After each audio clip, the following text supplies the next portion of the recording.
it's Lindsay. Welcome back to The Wandering Reader. Today I'm going to be doing my September book haul part 2. I put part 1 of my book haul up on Monday, so I put that link to that for you. If you haven't watched that, go and give it a watch now. I said in that video, although right at the very end, that this was is a massive book haul. So if you haven't got a cup of tea and a little snack, I would definitely recommend going and getting something so you can settle down and yeah, because we're in it for the long haul. Yeah, so let's just get started again.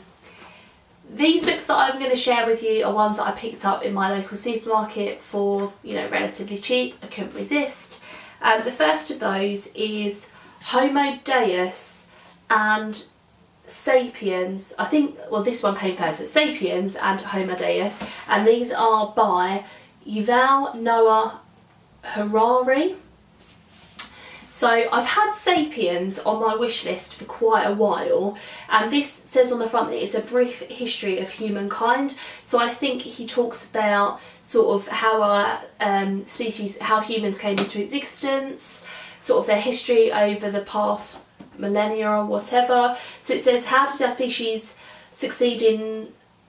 No, so it says 100,000 years ago, at least 6 human species inhabited the Earth. Today, there is just one, us, Homo sapiens. How did our species succeed in the battle for dominance? So yeah, just sort of like a history of our species. And then this one I think he's brought out more recently. This is Homo Deus, and this is a brief history of tomorrow. So I think in this one he's sort of doing a bit of surmising about what's going to happen in the future. So he says, war is obsolete. You are more likely to commit suicide than be killed in conflict. Famine is disappearing. You are more at risk of obesity than starvation. Death is just a technical problem. Equality is out, but immortality is in. What does our future hold?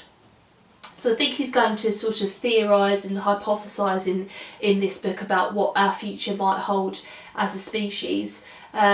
So these are lovely copies of the two books. I mean, they're chunky, don't get me wrong, but they're lovely non-fiction books to add to my collection, and I'm really quite interested in picking those up. Then this next one I bought today actually, and I've seen it I think on Twitter. So this is Going to Hurt by Adam Kay, and this is published by Picador, and I think I've seen Picador tweeting about it, and I've seen a photo of, I believe, the author holding it and reading it. And this is about a junior doctor. So it says on the inside cover, welcome to 97-hour weeks. Welcome to life and death decisions. Welcome to a constant tsunami of bodily fluids. Welcome to earning less than the hospital parking meter. Wave goodbye to your friends and relationships. Welcome to the life of a junior doctor. Scribbled in secret after endless days, sleepless nights and missed weekends, Adam Kay's diaries provide a no-holds-barred account of his time on the NHS frontline. Hilarious, horrifying and heartbreaking by turns, this is everything you wanted to know, and more than a few things you didn't, about life on and off the hospital wards. And yes, it may leave a scar. So again, in my last video, what was it? I picked up Brain on Fire and talked about the fact that because I read Paul Kalanithe's When Breath Becomes Air, that sort of piqued my interest when it came to medical non-fiction. So I saw this and I just couldn't pass it up. It looks like it's going to be really interesting and that I'm going to learn a lot from it. And then the other one that I picked up in my local supermarket was What Happened by Hillary Rodham Clinton. And I have seen this advertised again, I think it was on Twitter or Facebook or something like that. This is her story of the 2016 election, and she talks about in here what happened during that election process, but she also talks about what it's like to be the first woman to be nominated to be president, what it was like kind of going through that experience as a woman of her age. So I think there are going to be some really interesting insights into the presidency campaign, into sort of campaigns in general, into what it's like to be a woman in American politics, into her life, because I'm really interested in her life as well, and just, you know, the 2000 election 2016 election campaign, get my words out properly.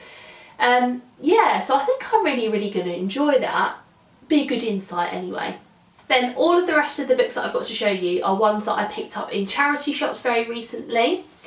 So the first of those is City of Ashes by Cassandra Clare. This is the second book in the Mortal Instruments series, and I've been trying to collect these books in this particular edition because the ones that they're selling in bookshops at the moment are the new edition of them, and I've got the old edition of them. So I was missing this one, so I couldn't continue with the series. So you can see them all here. So it's just book number 6 that I've got to find now, but that means that I can carry on with the series and see what I think of it. I also found The Kill Order, and this is by James Dashner. Again, I talked about in my video series I haven't finished that I've only read The Maze Runner. And yeah, I didn't know whether I was that interested in picking up the other ones. This is the prequel to that series. I found it in the same edition as my other ones. I don't think you can see them. I think they're behind all of this stuff down here. So yeah, I couldn't resist getting it just because it matched basically. I also found a hardback, lovely hardback edition in really good condition of The Narrow Road to the Deep North by Richard Flanagan. This won the Man Booker Prize in 2014. I don't actually know anything of what it's about. So it says, in the despair of a Japanese prisoner of war camp on the Burma Death Railway, Surgeon Dorigo Evans is haunted by his love affair with his uncle's young wife 2 years earlier. Struggling to save the men under his command from starvation, from cholera, from beatings, he receives a letter that will change his life forever. Richard Flanagan's savagely beautiful novel is a story about the many forms of love and death, of war and truth, as one man comes of age, prospers, only to discover all that he has lost. So that premise sounds really good. It won the Man Booker Prize, so give that one a go. I also found a hardback edition of my favourite Chimamanda Ngozi Adichie book, and that is Purple Hibiscus. So yeah, this is in, again, pretty much perfect condition. I mean, the pages are a little bit yellowed here, but I couldn't pass up the opportunity of getting my hands on a hardback edition of it. So I'll probably be donating my paperback copy of it and replacing it with this one. I was really excited to find a copy of Reasons to Stay Alive. This is a bit glary. This is by Matt Haig. I followed Matt on Twitter for quite a while. He is a big advocate of mental health. Yeah, and he's written a few books now. Yeah, I think his third book came out recently. I'm not overly sure. I think this is his first book. Let's just have a little look. Oh no, it's not. No, he's written quite a few other books. But this, so it says on the back, this is the true story of how Matt Haig came through crisis, triumphed over a mental illness that almost destroyed him, and learned to live again. Moving, funny and joyous, Reasons to Stay Alive is more than a memoir. It is a book about making the most of your time on Earth. So it's quite little. I love how diddy it is. And it's quite short as well, so I think that would be a really nice little non-fiction book to read, perhaps in non-fiction November. Next up is a thriller, and it is I See You, and this is by Claire McIntosh. It's a bit of a crappy sticker up here, I have to get rid of that later. So this says on the back, when Zoe Walker sees her photo in the classified section of a London newspaper, she's determined to find out why it's there. There's no explanation, just a grainy image, a website address and a phone number. She takes it home to her family, who are convinced it's just someone who looks like Zoe. But the next day the advert shows a photo of a different woman, and another the day after that. So, leads yourself to the addictive #1 bestseller I See You, the most talked about psychological thriller of the year. So yeah, this is one sort of I've seen around quite a lot and been intrigued by. So you know how much I like a good thriller. This next one I was quite excited to see as well, and it is The Danish Girl, and this is by David Ebershoff. I think that's how you pronounce that. I'd never really heard of this until the film came out a few years ago, and then sort of I heard who is it? I can't remember his name. Eddie Redmayne? Yeah, Eddie Redmayne. I think he went on some sort of a morning entertainment show and he was talking about his character in this, and it sounded really, really intriguing. So this is the film tie-in edition of it. This says on the back, loosely inspired by a true story, this tender portrait of marriage asks, what do you do when the person you love has to change? It starts with a question, a simple favour asked by a wife of her husband while both are painting in their studio, setting off a transformation neither can anticipate. Uniting fact and fiction into an original romantic vision, The Danish Girl eloquently portrays the unique intimacy that defines every marriage and the remarkable story of Lily Elby, a pioneer in transgender history and the woman torn between loyalty to her marriage and her own ambitions and desires. The Danish Girl is an evocative and deeply moving novel about one of the most passionate and unusual love stories of the 20th century. So, like I said, I was so intrigued by this when the film first came out, and I was really excited to see a nice copy of this in a charity shop. So I look forward to reading that. I also picked up books 2 and 3 in a series. Book number 1 wasn't there, and I looked them up on Goodreads and they sounded really interesting. So I've got Fractured and Shattered, and I believe the first book is called Slated. This is sort of, I believe, like a YA dystopian series by Terry. That's a great name. And I was just so intrigued by the covers, and they're in pretty much perfect condition. So like I said, I looked it up on Goodreads and I thought, well, I'll pick up books 2 and 3, and then eventually when I find book 1, that would be a good series to dive into.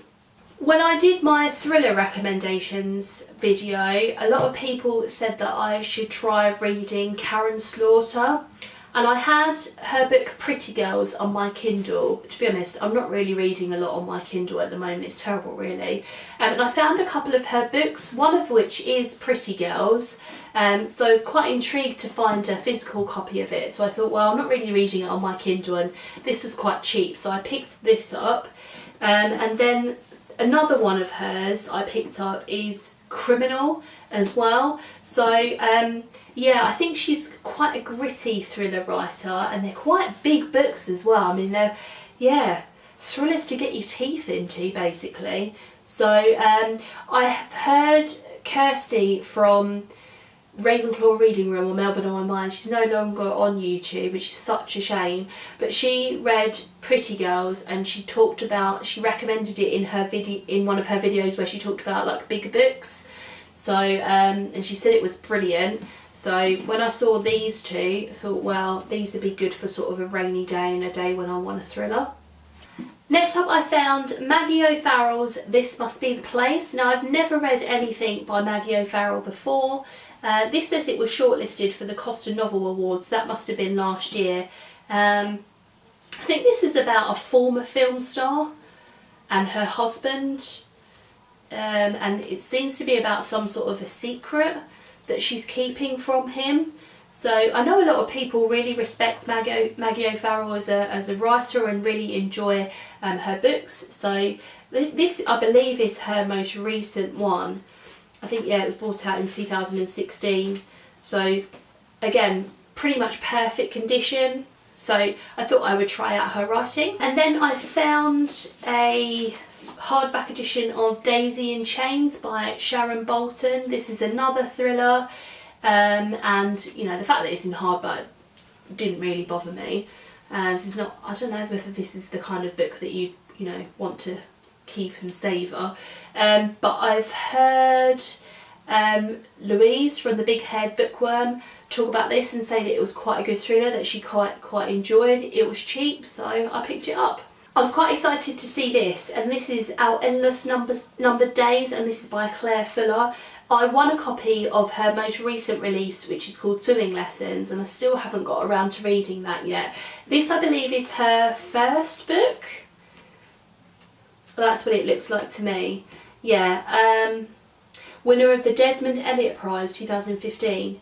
So this says on the back, Peggy is 8 years old when her father takes her to live in a cabin in a remote European forest. There he tells her that her mother and the rest of the world are gone. Now the two of them must scratch a living from the earth, trapping squirrels, foraging for berries, surviving winter as best they can. But it is easy to lose your way in the forest, to lose yourself. How long will Peggy believe her father's story? How long can you stay sane when the world is lost?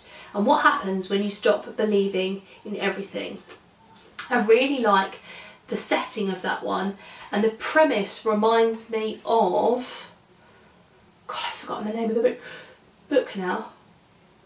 That's it. It really reminds me of The Marsh King's Daughter by Karin Slaughter, which I read quite recently. That whole thing about sort of like not really knowing about the outside world, being isolated and living from the land, like that sort of idea.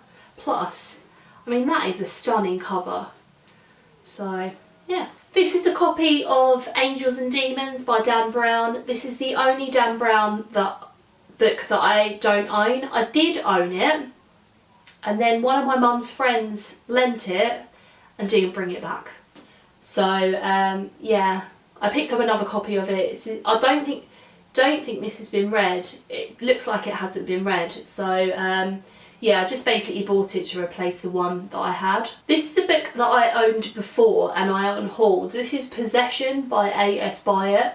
Like I said, I did own a copy of this before. It was a book that I was supposed to read for university and just didn't get around to doing it.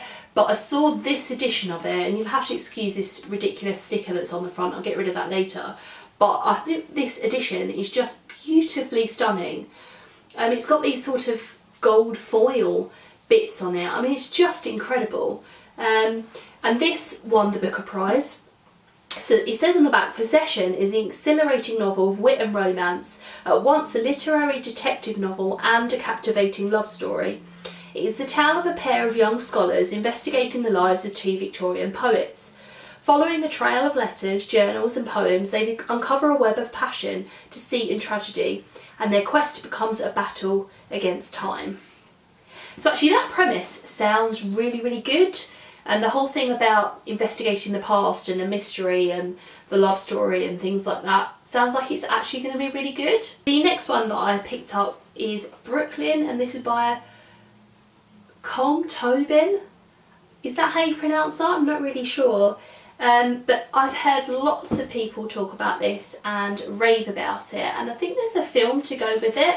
I believe this is about a woman who moves from Ireland to New York in the 1950s, and just about her experience of immigrating to America and settling in and things like that. This says it won the Costa Novel Award in 2009, and apparently there's a film to go with this that's also very, very good. So yeah, I'll give that one a go eventually. Second from last is The Knife of Never Letting Go by Patrick Ness. This is the beginning of a YA trilogy. Book 1, the Chaos Walking series. So this says on the back, Todd Hewitt is the last boy in Prentice Town, but Prentice Town isn't like other towns. Everyone can hear everyone else's thoughts in a constant, overwhelming, never-ending noise. There is no privacy, there are no secrets. Or are there? Just 1 month away from the birthday that will make him a man, Todd unexpectedly stumbles upon a spot of complete silence. Which is impossible. Prentice Town has been lying to him, and now he's going to have to run. I believe that this is being made into a film at the moment. I really like Patrick Ness's writing. I read A Monster Calls a while ago now and loved it. So I've heard a few people say good things about this trilogy, and it was in pretty much perfect condition, so I had to buy that. And then the very last book that I've got to talk about is The Little Friend by Donna Tartt. I read The Goldfinch a couple of years ago now and haven't read anything else by her, so I saw a copy of this, again pretty much perfect condition. It says on the back, although the Cleave family revels in almost every detail of their history, the events of one fateful Mother's Day are never ever discussed. On that day, 9-year-old Robin Cleave was found hanging by the neck from a tree in their front garden. 11 years later, the mystery, with its taunting traces of foul play, is no nearer a solution than it had been on the day it happened. Inspired by Houdini and Robert Louis Stevenson, 12-year-old Harriet sets out with her only friend to find her brother's murderer and punish him. But what starts out as a child's game soon becomes a dark and dangerous journey into the menacing underworld of a small Mississippi town. So that sounds like it's going to be actually really dark and sort of twisted. So, yeah. So that's it, guys. Finally. They are all the books that I picked up in September. I think from now until Christmas I'm going to have to put myself on a bit of a book buying ban. Even though I've got a couple of new shelves over the summer, these lot are going to fill them quite considerably now. I spent quite a lot of money over the last month, so I'm going to put myself on a bit of a book buying ban.